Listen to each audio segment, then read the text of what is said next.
అందరికీ నమస్కారం. Welcome to Leo news. మాజీ మంత్రి కొడాలి నాని ముఖ్య అనుచరులందరికీ కూడా ఏదైతే లిక్కర్ స్కామ్స్ సంబంధించి అదేవిధంగా వాలంటీర్లని వాళ్ళ ప్రాంతానికి చెందినటువంటి వాలంటీర్లందరినీ కూడా బలవంతంగా రాజీనామా చేయించాలన్న కేసులకు సంబంధించి 41A నోటీసులు ఇచ్చారు పోలీసులు. అయితే ఈ అంశం గురించి పూర్తిగా మాట్లాడే ప్రయత్నం చేద్దాం. మనతో ఉన్నారు సోషల్ యాక్టివిస్ట్ శ్రీలీల గారు.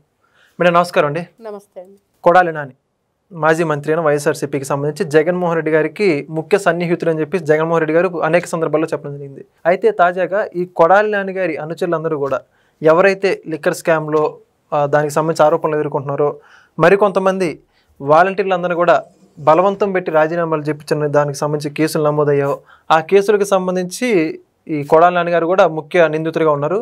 అయితే మొత్తంగా ఈ ఉదంతానికి సంబంధించి 41A నోటీసులు ఇచ్చారు పోలీసులు ఆయన అనుచరులందరికీ కూడా. మరి రానున్న రోజుల్లో ఈయనకు కూడా నోటీసులు వచ్చే అవకాశం ఉంటుందంటారా, లేకపోతే ఈ మొత్తం సందర్భం గురించి మీరే ఉంటారు? సన్న బియ్యం మొహం చిన్నబోయింది, అర్థమయ్యే ఉండిద్ది.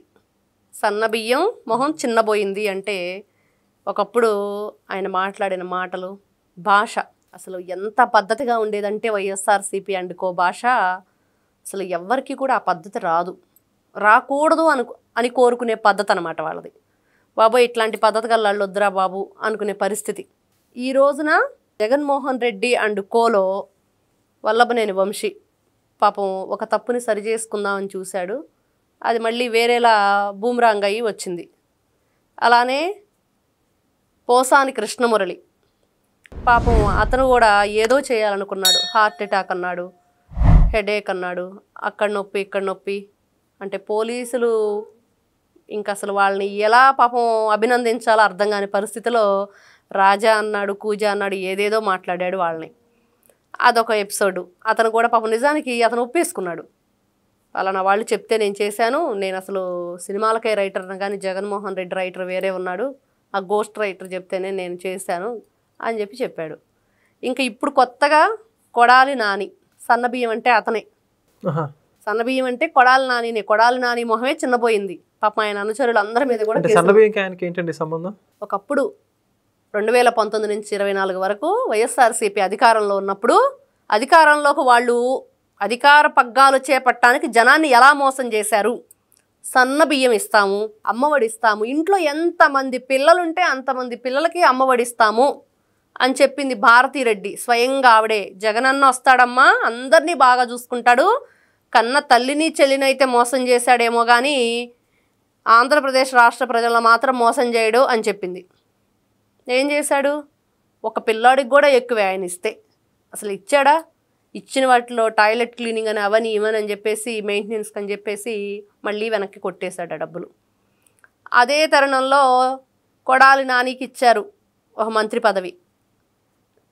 అప్పుడు ఒక ఎక్స్ మంత్రి ఒక ఆయన అడిగాడు, సన్నబియ్యం ఇస్తానన్నారు ఏంటి పరిస్థితి అంటే, ఎవడిస్తాడు చెప్పాడు నీకు, నీ అమ్మ మొగుడా, వాళ్ళు మాట్లాడే మాటలు, ఆ భాష అసలు అది ఎన్ని జన్మలు ఎత్తితే వచ్చిద్ది అన్నట్లుండిద్ది.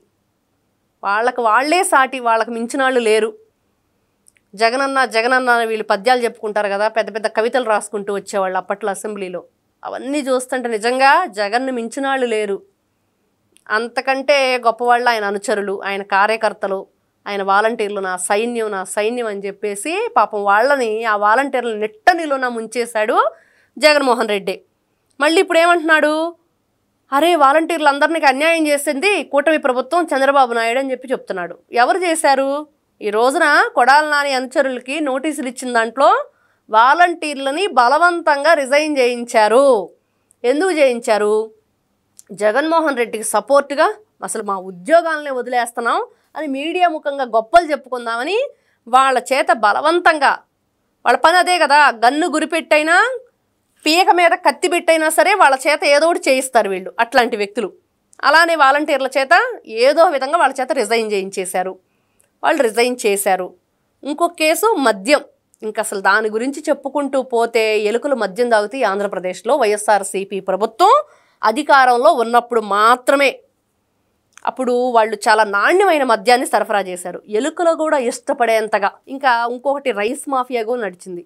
అప్పుడు ఇంకా పంది కుక్కులు బియ్యం తినేస్తాయి, బస్తాలు క్వింటాలు, అసలు అది టన్నుల కొద్దీ తినేస్తాయి. ఇది ఎక్కడా లేని విచిత్రం అన్నమాట. అసలు ఇవన్నీ వింటుంటే నిజంగా మనం ఎక్కడున్నాం, ఏదైనా వేరే లోకంలోకి ఏమైనా వచ్చామా 2019 24లో అన్నట్లుండిద్ది వీళ్ళ మాటలు, వీళ్ళ చేష్టలు, వీళ్ళ ప్రవర్తన. అలానే కొడాలి నాని అండ్ కోకి దగ్గరకు వచ్చింది టైం, పాపం పండింది. ఆ సినిమాలో ఉంటుంది కదండి పాట, నీ భరతం పడతా చూడు నీ పాపం పండిన నేడు అన్నట్లుగా ఆయనకి పోలీసులు అందరూ కూడా గుడ్డలు కూడా తీసి కొడతాను, సమాజం ముందు నిలబెడతాను, సప్త సముద్రాల అవతలన్నా కూడా లాక్కొస్తాను. ఇప్పుడు ఆ సప్త సముద్రాల అవతలకే వెళ్ళినట్లున్నాడు బోరుగడ్డ అనిల్. లాక్కొస్తారు, ఈడ్చుకుంటూ రమ్మని చెప్పింది కోర్టు. వీళ్ళు పోలీసులను ఏమి నిలబెడతారో తెలియదు కానీ ఈ బట్టలు ఉడదీస్తా వీళ్ళ మంత్రులకి, వీళ్ళ ఎమ్మెల్యేలకి, వీళ్ళ ఎమ్మెల్సీలకి బాగా తెలిసిన విషయం. వాళ్ళు ఒక కొత్త వాట్సాప్ గవర్నెన్స్ని తీసుకొచ్చారు అప్పట్లో, వీడియో కాల్స్ అందులో. అట్లాంటి గనులు చరిత్ర వీళ్ళు అసలు చరిత్రలో నిలిచిపోయే విధంగా ఒక చరిత్రకి ఒక చరిత్రకారులు అని చెప్పుకోవటానికి అద్భుతమైన విషయాలు ఉండేవి. వీళ్ళు ఈ చరిత్రకారులు 2019 నుంచి 24 వరకు వీళ్ళు సృష్టించిన అఘాయిత్యాలు, ఘోరాలు, వింత సన్నివేశాలు, ప్రజలకు ఏం కావాలి, వాళ్ళని ఎలా చూసుకోవాలి, ప్రజాప్రతినిధులుగా మనం ఎలా ఉండాలి అనేది మర్చిపోయి ఈ రోజున వాళ్ళందరూ కూడా శిక్షకి రెడీగా ఉన్నారు. పోలీసుల్ని బట్టలోడదీసి జగన్మోహన్ రెడ్డి నిలబెట్టమేమో కానీ వాళ్ళందరూ మాత్రం జగన్ అండుకో, కొడాలి నాని అండుకో, పేర్ని నాని అండుకో, వీళ్ళంతా ఉన్నారు. ఈ బ్యాచ్లందరినీ నిజంగా బట్టలోడదీసి రోడ్డు మీద ఈడ్చుకెళ్లే పరిస్థితి కనిపిస్తుంది ఇవన్నీ చూస్తుంటే. అదే కొడాలి నాని విషయంలో కూడా వాళ్ళ అనుచరులకి నోటీసులు ఇచ్చే విషయం కూడా నెక్స్ట్ కొడాలి నానినే ఏం మాట్లాడారు ఒకప్పుడు అనేది తెలుస్తుంది. మరి కొడాలి నాని గారు ఏమో నన్ను ఉద్యోగం నుంచి పీకేశారు ప్రజలు, ఇంకా నేను ప్రజల్లో ఉండాల్సిన అవసరం లేదు అనే విధంగా మాట్లాడుతున్నాను కదా. మరి ఉద్యోగం పీకేసిన ఆయన మీద కేసులు పెట్టండి అని చెప్పేసి వాళ్ళు అనుకుంటా ఉన్నారు. ఇప్పుడు ఒక ఉద్యోగంలో ఉన్నాడండి ఒక వ్యక్తి, అతను ఉద్యోగంలో ఉన్నప్పుడు నిధులను దుర్వినియోగం చేయటం, అతని పదవిని దుర్వినియోగం చేయటం చేశాడు. ట్రాన్స్ఫర్ అయ్యి వెళ్ళినా లేకపోతే కొంతకాలం వాలంటీర్ రిటైర్మెంట్ తీసుకున్నా అతను గతంలో చేసిన తప్పు అతనే కదా. ఆ తప్పు ఎక్కడికి పోతుంది, ఎవరు ఒప్పుకుంటారు? నేను కాదు, అది నేను కాదని చెప్పేసే. మరైతే ఏం చేసుకున్నా పర్లేదంటే కొడాలి నాని ఇష్టం వచ్చినట్లు ఏదో ఒకటి చేస్తారు పోలీసులు. కొడాలి నాని అనేవాడిని నేను కాదు, అసలు నాకు సంబంధం లేదు అని చెబితే అప్పుడు ఏం చేయాలో పోలీసులు చెప్తారు. నేను అధికారంలో ఉన్నప్పుడు ఇలా ప్రవర్తిస్తాను, అధికారంలో ఉంటే నాకు అహంకారం కళ్ళు నెత్తికెక్కుతి, అచ్చోసిన ఆంబోతుల్లాగా నోటికి ఏ మాట వస్తే ఆ మాట మాట్లాడతాం అన్నట్లుంటే కుదరదు. ఈరోజు ఉద్యోగం బీకేశారు, మేము మళ్ళీనేమో ప్రతిపక్ష హోదా కావాలి, ప్రజల గురించి మాట్లాడాలి. జగన్మోహన్ రెడ్డి ఏమో ఏదో మాట్లాడతాడు, అసలు చంద్రబాబు నాయుడికి నేనే ఇచ్చాను ప్రతిపక్ష హోదా అంటాడు. ఆయనకు నువ్వివ్వటం ఏంటి అసలు? ఆ రోజున ఆయనకి 23 వచ్చినాయి, ఆ రోజు నువ్వే అసెంబ్లీ సాక్షిగా మాట్లాడావు 11లో 4 తీసేస్తే అది కూడా ఉండదు అని. మరి ఈరోజు అదే జరిగింది నీకు. మరి ఏ భగవంతుడు ఎవరు విన్నారో, స్క్రిప్టు దేవుడి స్క్రిప్టు అంటాడు జగన్మోహన్ రెడ్డి, ఆ స్క్రిప్టే వచ్చింది మరి జగన్మోహన్ రెడ్డికి.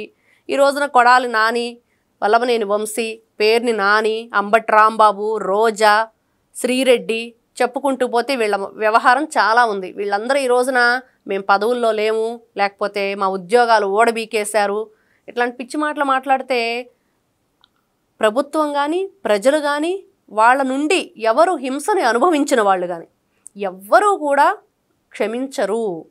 ప్రజలు చాలా బాధలు పడ్డారు. ఏం మాట్లాడాడు అసలు మీడియా ముఖంగా చూస్తుంటే కొడాలి నాని?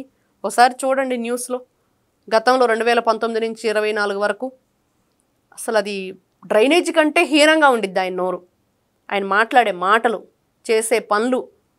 రోడ్లు వేయమని అడిగితే వాళ్ళల్లో ఒక మంత్రి అయితే రోడ్లు ఇస్తే సంక్షేమ పథకాలు ఆపేస్తాము, మరి రోడ్లు కావాలా సంక్షేమ పథకాలు కావాలని అడిగిన వైనం వహర్ది. ఇతనేమో అసలు గుంటలు లేకుండా రోడ్లు ఉంటాయా అంటే, మనం అమరావతి చూసాం, వీళ్ళు గ్రామీణులంతా మట్టి తవ్వుకొని వెళ్ళిపోయారు రోడ్లు, అంత గనులు వీళ్ళు. మరి ఏం మాట్లాడతారు వీళ్ళు? రోడ్లు వేస్తామని ఎందుకు చెప్తారు? అసలు వేసిన రోడ్లలోనే మట్టి తవ్వుకొని వెళ్ళి అమ్ముకున్నారు. ఈ రోజున వాళ్ళు చేసిన గుంటలకి అమ్ముకున్న మట్టికి ఈ రోజున మళ్ళీ ఆ గుంటలన్నీ పూడ్చాలంటే 380 కోట్ల రూపాయలు గుంతలు పూడ్చడానికి మాత్రమే అయ్యింది కేవలం. అట్లాంటి గనులు వీళ్ళు చేసిన తప్పులన్నీ కూడా పాపపు చిట్టాలుగా అక్కడ పేరుకుపోయి ఉన్నాయి. ప్రజలందరూ చూస్తూ ఊరుకోరు.